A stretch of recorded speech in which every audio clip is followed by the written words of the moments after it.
So I'm going to be setting up a recorder in area in the field where I've had some pretty cool vocals, and the wind has been just terrible all day. I still went for a fun hike, but I'm going to set this up and see if we can't just collect something. Now usually they make noise right as it's getting dark, and lots of times you hear dogs and stuff like that, so it's close to sundown, so I'm going to head that way right now. Alright, I got to remember the orientation so I can figure out which direction everything is coming from. Is it still running? Yes. Alright then. Over that direction is where we usually hear the howls. So hopefully this will be kind of a straight shot. Let's hope we get some activity. Hi friends, Jim Sherman here. On October 9th, I recorded some interesting audio, and so this is the analysis portion of audio collection. Kind of like if you're an archaeologist, the coolest part of archaeology is field work and digging up cool artifacts, and the least exciting thing, frankly, is cataloging it. That's what we're doing right now, and part of the reason that I want to do this is so that you can see the process by which those of us who are interested in this fun stuff, a process that we use in order to see what the heck it is that we're looking for and listening to, and also how we catalog it so that we can share it for others. So if you take a look right here, we've got a waveform audio, and this is actually from one entire night, but basically I broke it down into about 45 seconds, I think, into two parts. And this was over the course of about an hour's worth of audio. And so you look here and you're like, oh, there's things right there. Well, yeah, those are gunshots. And so there are 4 gunshots, 2 more distant ones, and then doesn't seem like there's anything there. And then if you continue, there's a break. That actually happens to be a distant gunshot, and then can't see anything there. So what you can do is the following to make it a little bit easier. So you go here, click on this, and what you can do is go to spectrogram, and I put it on grayscale because I think it's maybe a little bit easier to see. And so what you see is the gunshots here, but then, hey, wait a minute. What's that? Why, that's a howl. It's really distant, but you'll be able to hear it.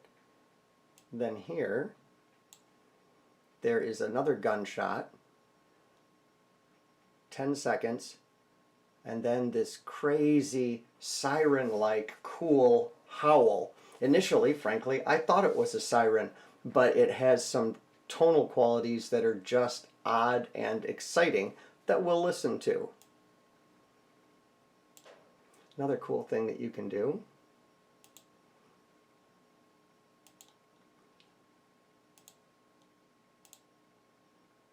I actually think it looks a little bit cooler like that myself.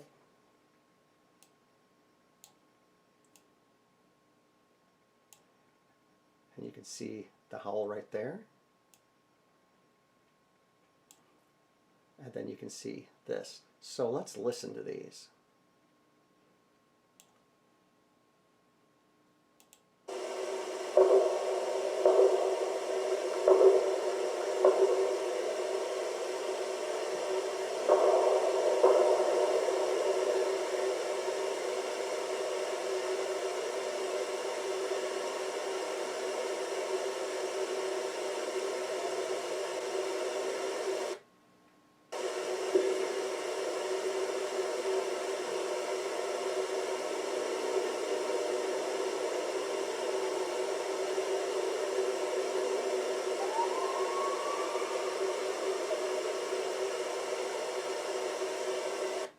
Okay, one of the things that I noticed, which I thought was kind of cool, is after the last gunshot in each segment, it was 10 seconds later that there was a response.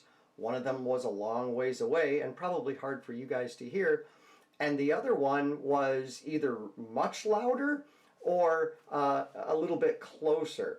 But the cool thing about this audio that was right there is that it really goes up there. And then there's a little whoop, just a little extra little whoop, and I think I see it right here. That would be hard for it to be the same vocalizer, but it sure gives it an interesting sound. Let's hear that one again.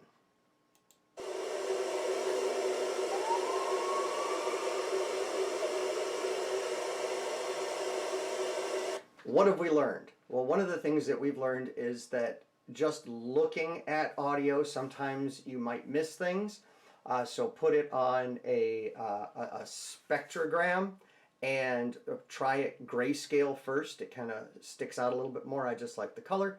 But you can possibly start to find things that you might have missed, like just the fact that there was a response 10 seconds after a gunshot was kind of interesting for me.